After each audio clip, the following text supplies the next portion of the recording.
Dear Father Mayo and the drive time justices of Radio 2, all three of whom are here gathered and assembled.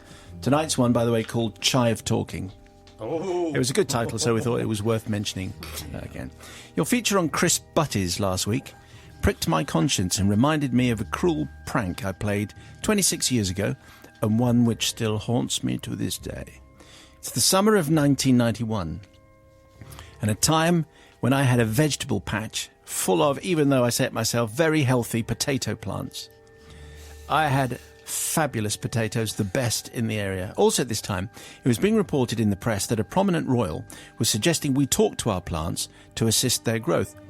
These two issues inspired me to play a trick on my 3-year-old niece Rachel, and it's to her that I owe a long overdue apology.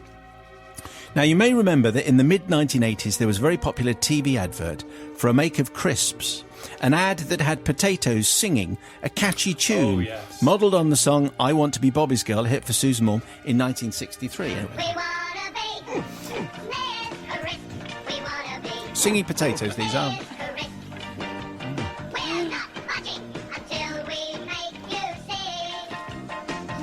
Okay, so you may well remember that particular ad campaign.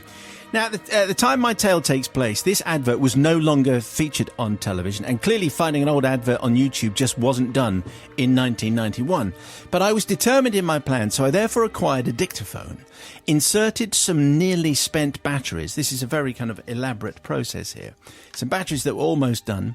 So it recorded very, very slowly. And after leaving a 30-second gap at the beginning, I then recorded myself singing the words to that advert, which you just heard, over and over and over again.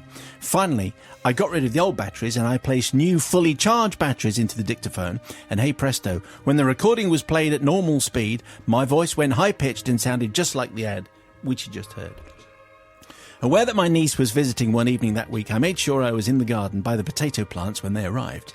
I was armed with the dictaphone, a piece of brown paper, a watering can for myself, and a child's watering can decorated with flowers, perfect for my little niece to use.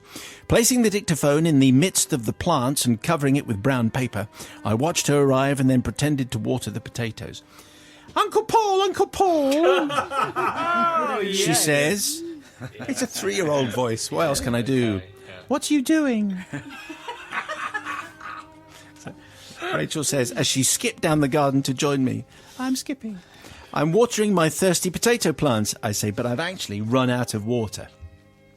I then told her that when the potato plants are happy, sometimes their potatoes start to sing, especially when they've had a nice drink of water. I also said that when this happens, it's nice to sing along with them. In fact, it's a very respectable and respected thing and shows that you respect the potatoes. Passing Rachel the child's watering can, I asked her to start watering some plants a few feet away, enabling me to switch the dictaphone on unnoticed.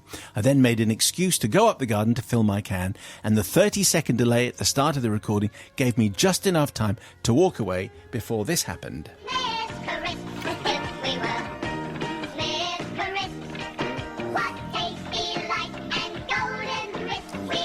So by the time I'd walked to the water butt and returned, my niece was now singing along with the potatoes and actually stroking their leaves and smiling. She then ran inside my home to her parents and excitedly told them about Uncle Paul's famous singing potatoes. And they just smiled and exchanged humouring glances. Their glance at me seemed to suggest that's the last time we'll let her spend any time with this idiot. I later confessed my deception to my brother and sister-in-law, who, while they thought it was a cruel trick, didn't destroy the magic for my niece by telling her the truth. I later learned, because these things always have implications, I later learned that Rachel had drawn pictures of the singing potatoes the next time she was at nursery, and she told all the other children and staff about them. Of course potatoes can sing. Don't you know anything? Come on. I've heard them and I've seen them sing. I have. Terry Jones again. Yeah. Sorry about that. It was a little bit. She apparently said all this with enough conviction that the staff actually reported her to her mother. Why would you? Obviously, she appeared so convinced that the potatoes were singing that they had a word. Anyway, very strange. But it is high time, says Paul. I need forgiveness for this prank that I played, which caused me much amusement at the time, but resulted in my niece, who is now an adult and mother herself, spending many of her early years believing that potatoes were actually alive and not just vegetables, but they could sing under the right circumstances. And by the way, my favourite crisp butty is wholemeal bread, real butter, and cheese and onion crisps. That would be my favourite. Well, that's Nigel giving his. What do you think about that as that mixture, particularly wholemeal bread, real butter, and cheese and onion? Yeah, real good type of Welsh butter, and I love cheese and onion crisps. They're my favourite. So why haven't you ever done a cheese butty? A cheese or a crisp butty. Crisp butty. Why don't you do a crisp butty for us? Yeah, I feel as if I might be doing one quite soon. Okay.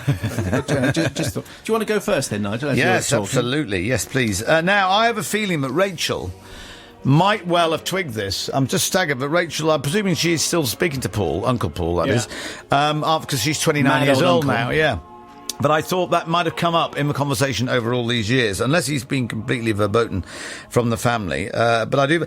In Ireland, there is a place called Tato Park, and there's Tato Man. Yeah. And there is there's a whole theme park.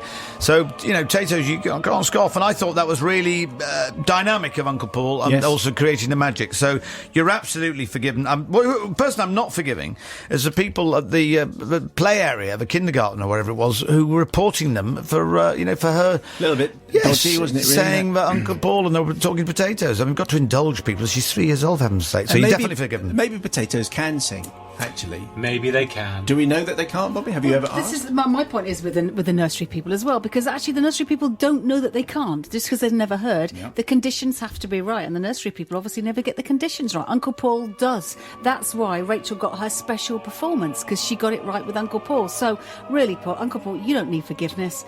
It is absolutely fine. You should continue to do this. Are there any vegetables that can sing, Matt, as far as you know? Not to my knowledge, but then I've never been there. I'm going to say, isn't it? Does no one else find it a bit odd that you've got potatoes who are singing about being crisps?